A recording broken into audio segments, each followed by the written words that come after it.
Welcome back to MKE Gadgets. So this is my bicycle and I got to change the inner tubes on it. And there's two styles of inner tubes. And this is the most popular style. And this is a style that you probably have on your car. And this is the other style. And I really think they're a pain. We're going to change this front wheel into the other style. Let me take this off. We're going to go in the shop and look at greater detail. So the automotive style stem is called a Schrader, and I believe that's the man's last name. This one is called Presley, or something like that.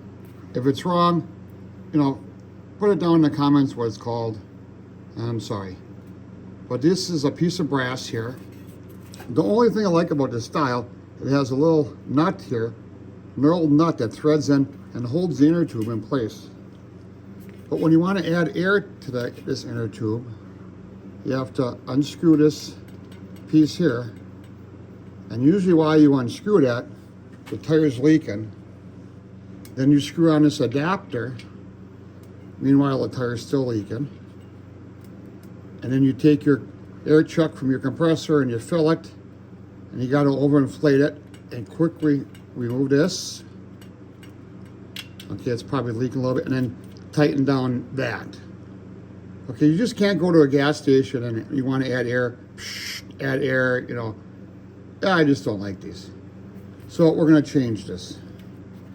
So we unscrew this threaded nut, and it's all the way the length.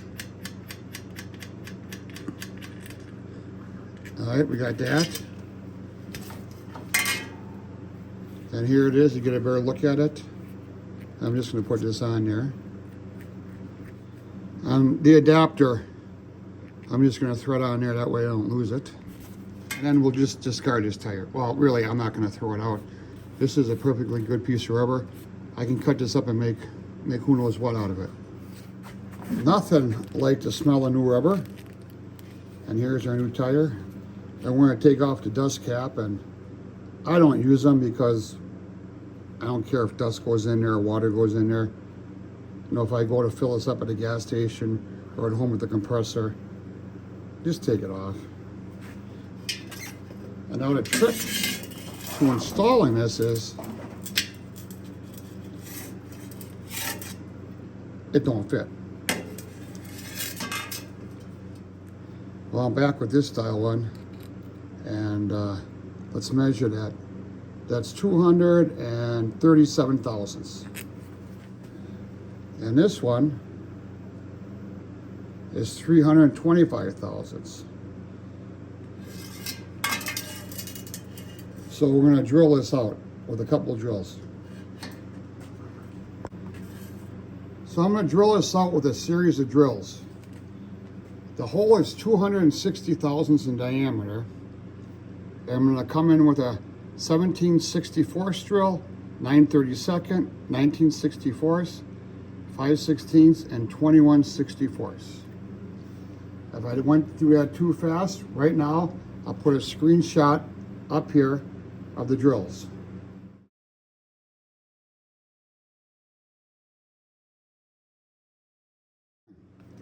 So if I go in there with the largest drill, 21/64, which is 328 thousandths in diameter, it's just going to jam up on me and twist and probably make the hole bigger than it needs to be. It's going to create a nasty burn. There's two levels here, there's two walls. So if I get a really big burn here, I can't get it out. That could cut the valve stem and have a leak down the road. So I'm going to step it out with 5 different drills. It will stop the twisting on me and eliminate the big burrs. Yes, I will still have to go in there and deburr the best I can. All right, here goes the first drill.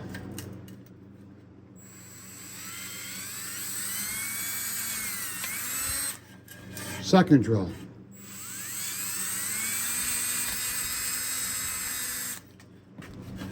Third drill. See how that twisted in there and kind of got locked? If I would have went with the biggest drill possible, that would have happened for sure. Fourth drill.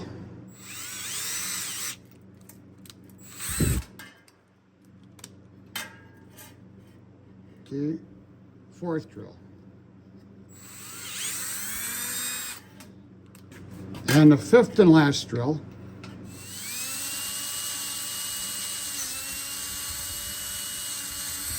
I'm going to go back and forth a little bit, hopefully knock any burr out. I'm going to take my deburring blade. Yeah, there's a little burr there.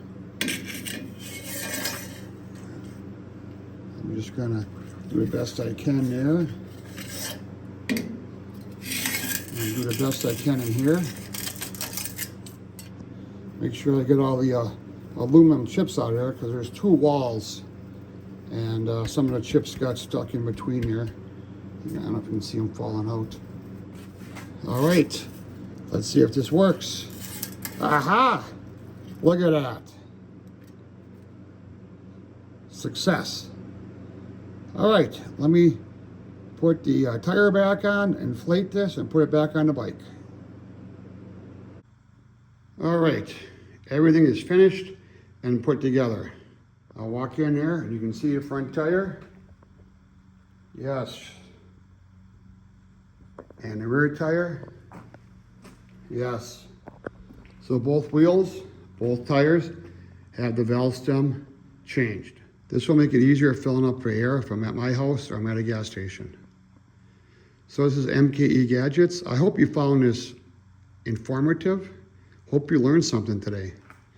Please put down in the comments if you feel how I feel about the different type of valve stems on bicycles. Please support my channel by subscribing. I'm trying to get to 1 million subscribers by the end of the year. Thanks, we'll see you tomorrow.